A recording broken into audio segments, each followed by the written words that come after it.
Many years ago, in the land of Israel, there lived a prophet whose name was Elijah. Now, Elijah was one of the few people in Israel who still loved and worshiped the one true God, Jehovah.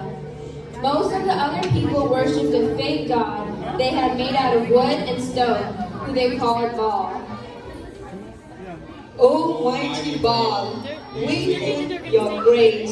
Please keep us safe from our enemies and make us rich.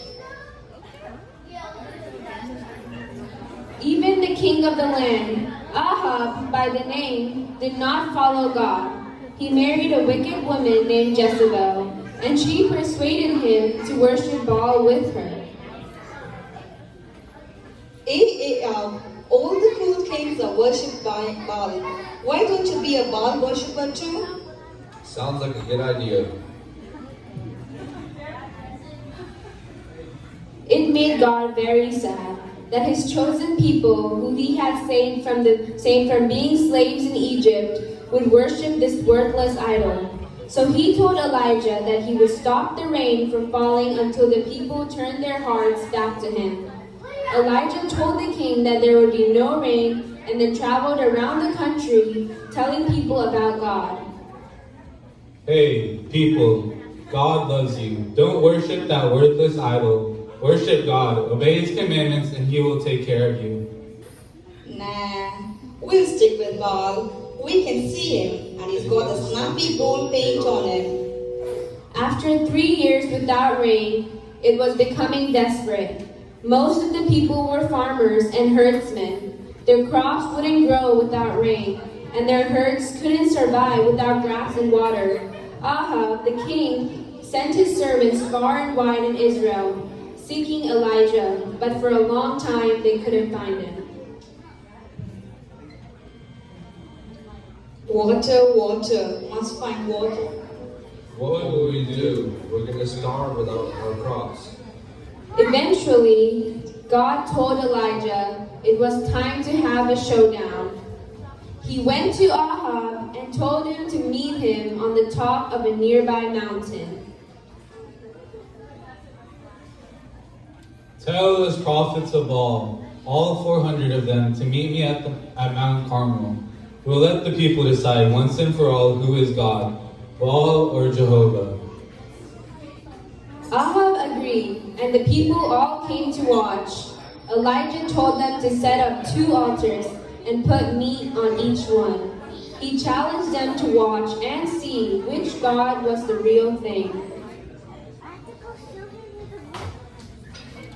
So, you prophets of Baal, call on your God, and I'll call on mine. The God who answers with fire, he is the real God. So the prophets of Baal began to call on their God, but nothing happened. They shouted, danced around trying to get him to answer. You rest, O Baal, answer your servants with fire. Elijah was enjoying this because he was very angry with these prophets for leading the people into sin. He began to mock them. Maybe you're not calling loudly enough.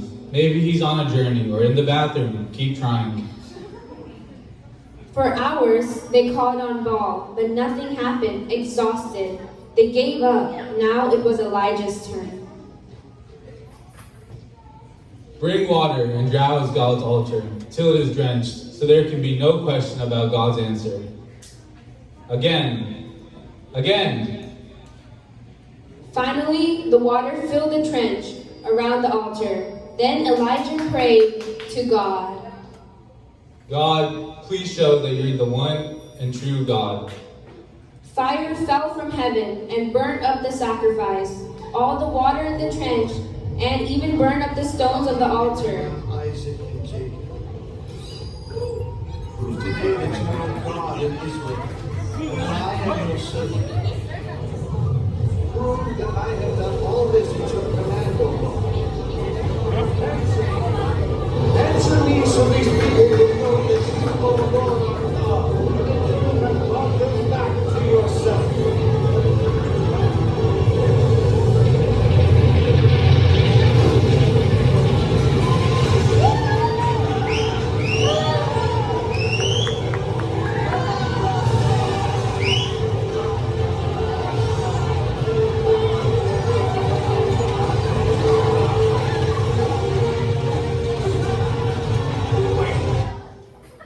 So, people of Israel, choose today. Who will you worship? Baal or Jehovah, the one true God?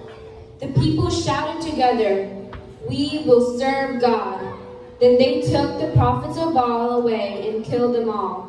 That same day, God opened the heavens and made rain fall on the land again. So the crops would grow and their herds could find water and grass. The end.